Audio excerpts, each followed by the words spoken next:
So recapping, Justin Fields goes to the Jets. I mentioned this yesterday. That was probably going to happen. And then I said, hasn't he suffered enough?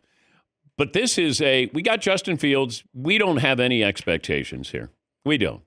We're good. Let's just kind of ease into the season, and then we'll end the season, and then we'll try to figure out where we're going after that.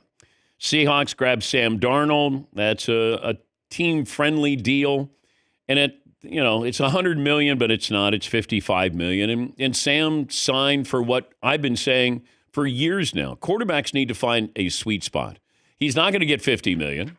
He wasn't going to get $50 million. He probably cost himself $25 million the way he played the last 2 games of the season. But Seattle gets Sam Darnold. You don't have weapons.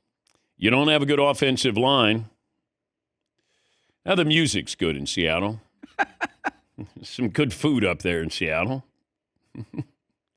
Commanders got Laremy Tunsil.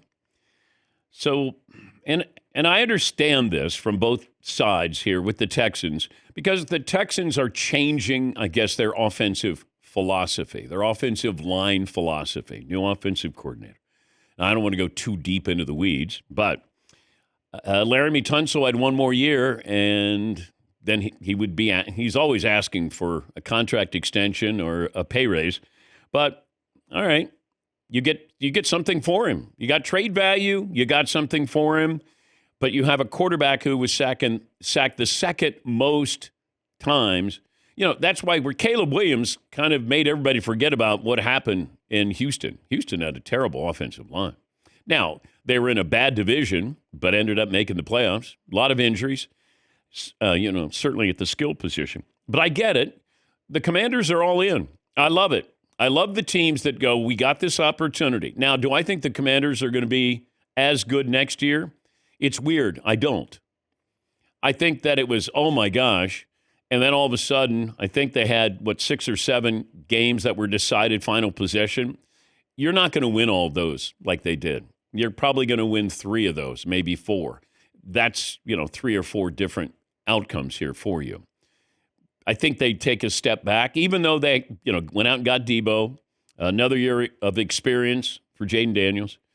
But I've been around this sport so long that these things happen. Like the Texans, they were like, oh my God, came out of nowhere. And then they regressed a little bit this year. They did make the playoffs, but I didn't think they were going to make the playoffs. But Tunsil, going to the Commanders, he gave up 2.5 sacks last year.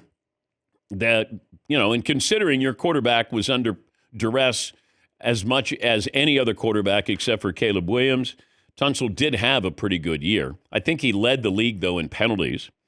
Josh Sweat goes to the Cardinals.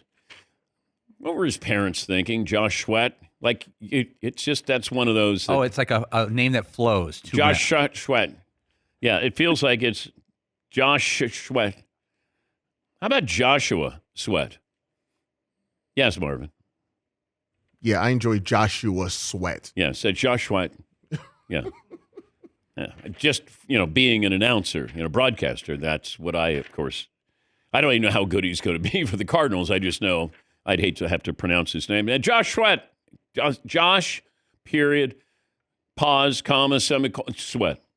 It's like Kirk Cousins. You say Kirk Cousins, and it sounds like it's K-U-R-T Cousins. Yes, Paul. You're right. I had never really said his name aloud. I just did it 3 times. I messed it up 2 out of the last 3 times. Josh Sweat. Josh Sweat. Josh Sweat.